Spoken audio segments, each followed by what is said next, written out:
Hello friends, welcome to GDR law learning ಅಡ್ಡ. So ಇವಾಗಿನ update ಏನಂದರೆ ವೆಸ್ಟ್ ಬೆಂಗಾಲ್ ನ ಒಂದು ಏನು SSC ಕಡೆಯಿಂದ 25,000 ಟೀಚರ್ಸ್ಗಳ ಅಪಾಯಿಂಟ್ಮೆಂಟ್ ಆಗಿತ್ತು.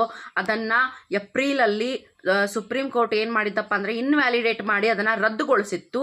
ಯಾಕಂತಂದರೆ ಅಪಾಯಿಂಟ್ಮೆಂಟ್ ಟೈಮಲ್ಲಿ ಅದರಲ್ಲಿ ಏನಾಗಿತ್ತಪ್ಪ ಅಂತಂತಂದರೆ ಇಲ್ಲಿಗ್ಯಾಲಿಟೀಸ್ ಆಗಿರೋದನ್ನು ಗಮನಿಸಿ ಸುಪ್ರೀಂ ಕೋರ್ಟ್ ಅದನ್ನು ಏನು ಮಾಡಿತ್ತಪ್ಪ ಅಂತಂದರೆ ಇನ್ವ್ಯಾಲಿಡೇಟ್ ಮಾಡಿ ರದ್ದುಗೊಳಿಸಿತ್ತು. ಅವರ ಅಪಾಯಿಂಟ್ಮೆಂಟ್ಗಳನ್ನೆಲ್ಲವನ್ನು ರದ್ದುಗೊಳಿಸಿತ್ತು.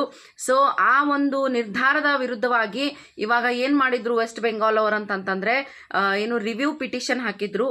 ಆ ರಿವ್ಯೂ ಪಿಟಿಷನ್ನ ಸುಪ್ರೀಂ ಕೋರ್ಟು ರಿಜೆಕ್ಟ್ ಮಾಡಿದೆ. ರಿವ್ಯೂ ಪಿಟಿಷನ್ ಎಂಟರ್ಟೈನ್ ಮಾಡಲಿಕ್ಕೆ ಸುಪ್ರೀಂ ಕೋರ್ಟ್ ರಿಜೆಕ್ಟ್ ಮಾಡಿದೆ.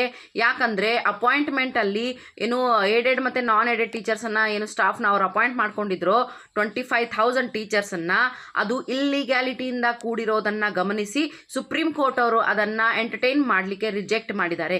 ಆ ಒಂದು ಜಜ್ಮೆಂಟನ್ನು ರಿವ್ಯೂವನ್ನು ಮಾಡಲಿಕ್ಕೆ ಏನು ಪಿಟಿಷನ್ ಹಾಕ್ತಾ ಇದ್ರು ಆ ರಿವ್ಯೂ ಪಿಟಿಷನನ್ನು ಡಿಸ್ಮಿಸ್ ಮಾಡಿದೆ ಸುಪ್ರೀಂ ಕೋರ್ಟು. ಸೊ ಈ ವಿಷಯದ ಬಗ್ಗೆ ತಮ್ಮ ಅನಿಸಿಕೆ ಏನು ನನಗೆ ಕಮೆಂಟ್ ಮೂಲಕ ತಿಳಿಸಿ. ಮತ್ತೇನಾದರೂ ಅಪ್ಡೇಟ್ ಇದ್ದರೆ ಆದಷ್ಟು ಬೇಗ ತಿಳಿಸ್ತೀನಿ. ಅಲ್ಲಿವರೆಗೂ have a nice day. Bye bye.